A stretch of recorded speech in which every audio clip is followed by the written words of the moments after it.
Welcome to the Sellernomics podcast. In today's episode, we'll be featuring one of the many great tools and software available to Amazon sellers to help you grow your FBA business. A special thank you to our sponsor, Getida, the global leader in FBA auditing and reimbursements. Get $400 in free FBA reimbursements at Getida.com/Sellernomics. Now it's time to show us what you got with your hosts, Rob Stanley and Lisa Kinski.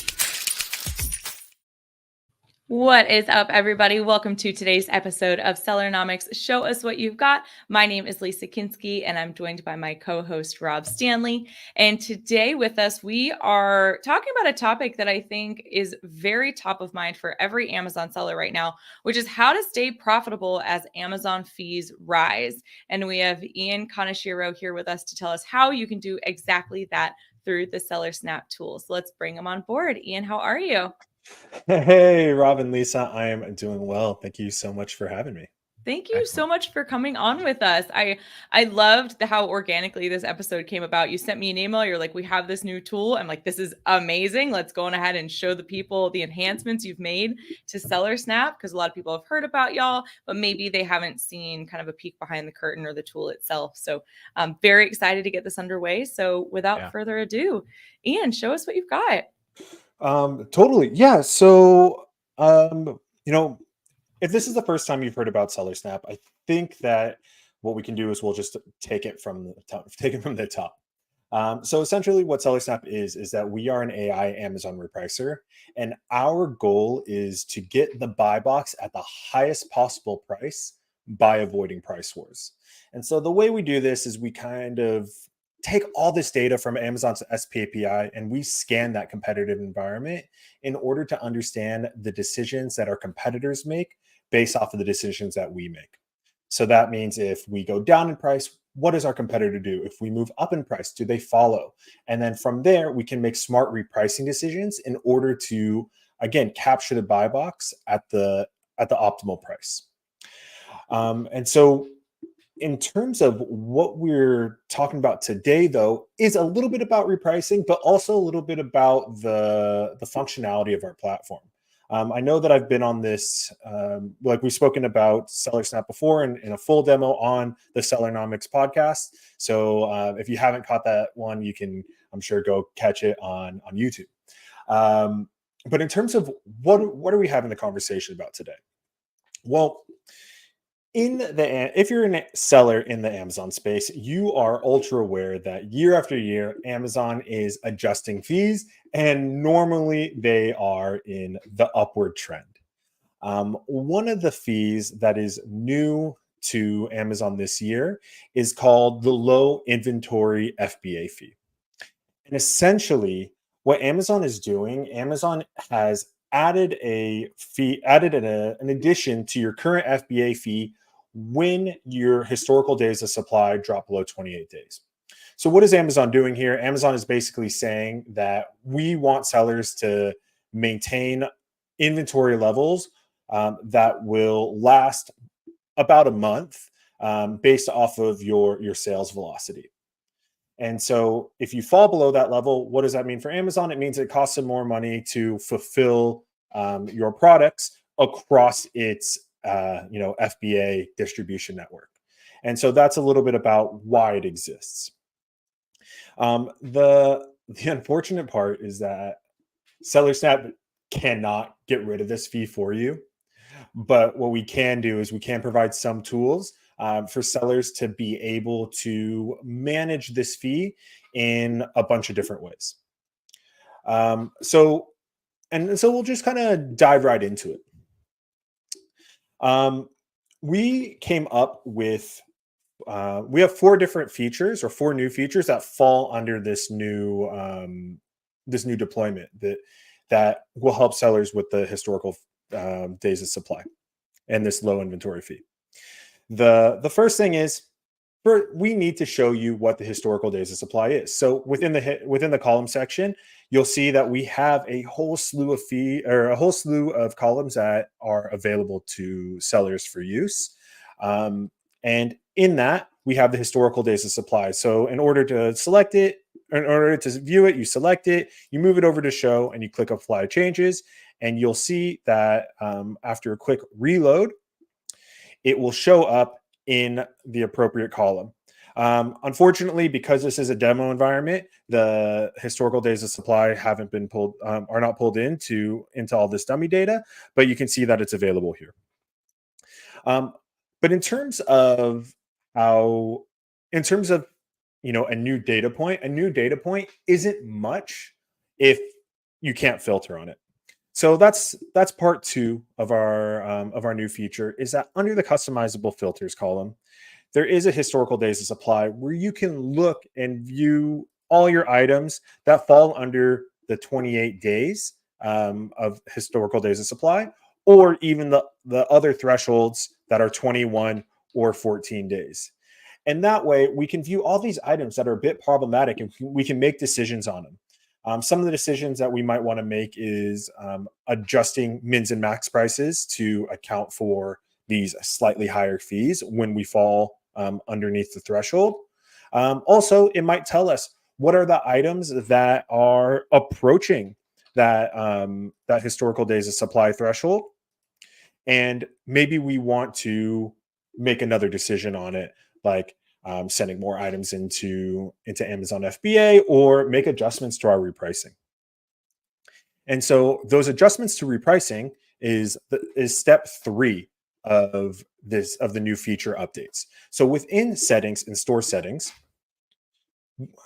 under the repricing presets tab, you are able to create presets. And so basically what a preset is, you can name it anything you want, and along with using our default AI repricer, you can add conditions to look at different, to reprice differently based off of certain criteria. So a lot of times we'll see sellers do something like, if there's no purchase in the last 24 hours, let's win buy box and be ultra aggressive. So that's a little bit about presets. But what I wanted to talk about in step 3 is the low inventory fee. So the low inventory fee will allow us to reprice differently when the historical days of supply falls below a certain threshold. So for example, what we see some sellers doing is that they're saying, if my historical days of supply is lower than that 28-day threshold, what we want to do is we want to set to max price, or they want to follow the highest FBA competitor. Why are sellers making these decisions? Well, the reason why they are making these decisions is when you are putting yourself to max price, or following the highest FBA competitor, or even following the buy box, plus $1. What we're essentially doing is we're pulling ourselves out of buy box contention, which would in turn slow sales. And when you slow down sales, your velocity drops, and your historical days of supply go up. And so some sellers might want to do this temporarily in order to give them time to replenish those items, especially when they're using, a wholesale model where they might have a little bit of lead time in order to get those items from a manufacturer and into Amazon's FBA network. So the third step of this was the repricing presets. The last part, and I think arguably the coolest part, comes down to one of the really basic things that sellers need to do when setting up items, is having a min and max price. And so one of the things I'll go over is a feature that many sellers who are using SellerSnap already know and use. And if you're new to SellerSnap, you might find helpful. So essentially, we have a tool we call auto adjust, or auto adjust min max. And what it is, in short, it's our profit calculator. So what SellerSnap will do is we pull in relevant fees, such as your FBA fee, your referral fee, and then if you're using an inventory management solution, including one of our partners like SKU Vault, Inventory Lab, Seller Cloud, just to name a few, we will pull in those cost data, and we will calculate that min price based off of a rule that you set.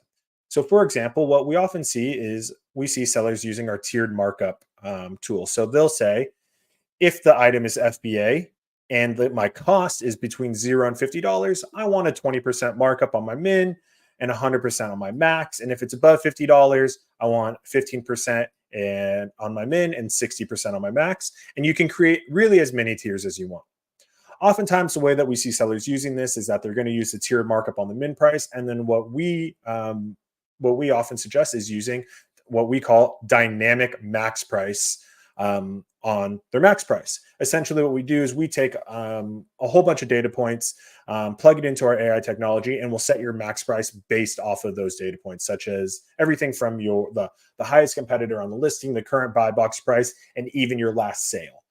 To make sure that your max price is in a profitable range, but also not so high that we have to worry about deactivations. So going back, so that's a little bit about auto adjust, and I'll explain why it's the reason why it's so interesting is that because costs can change, whether it's from your cost of goods sold or one of your fees, when you have auto adjust on and enabled, what we do is we will automatically adjust that those mins and max prices on a daily basis in order to maintain that profitability. So in times of year where you have where referral fees change, or you even have that Q4 peak fulfillment fee that runs from October 15th to January 15th. When we get that update in the API and you're using auto adjust, we will update that system for you. And so that leads me to the explanation of the fourth part of the feature, which includes the updated fee for historical days of supply. So essentially, the increased fee for the low inventory FBA fee is tacked onto the FBA fee. And so when we are using the fee, getting our fee estimates for our sellers, and that fee drops below the 28-day range, we make an API call to update the FBA fee to include that increased fee. And when you're using auto adjust, it'll automatically update your min and max prices. And so the way that we can visualize it when we're not automatically updating fees on a demo like this is you'll notice that we have, if the cost changed to $15, all these other values will change along with it. Even if I update it to $20, we'll see that my referral fee changes, my total cost and fee changes. And so if that FBA fee changes, my listed price will change as well.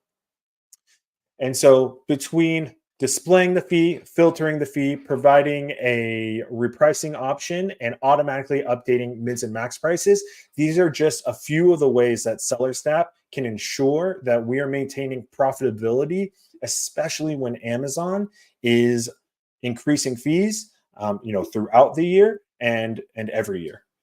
So if you have any questions about how to manage this, you can always reach out to our support team if you're a SellerSnap user through our help portal by clicking contact support and opening up a chat, or you can reach out to support@sellersnap.io. Amazing. Nice. Awesome. That's really helpful. Thanks, Ian. Oh yeah, especially coming into Prime Day. Isn't Prime Day coming up soon? There's I think they haven't announced it, but they're telling us when you should get all your inventory in the end of June, I think June 28th or something like that. So it's coming up. For sure. Yeah. Awesome. I love that feature that when it gets close to that 28-day mark, you could slow down your sales to increase your date, which will help you avoid that fee, right? Being a low inventory fee. So until you get time to get your inventory in there, and then you could readjust back. So that is super cool. Very cool stuff.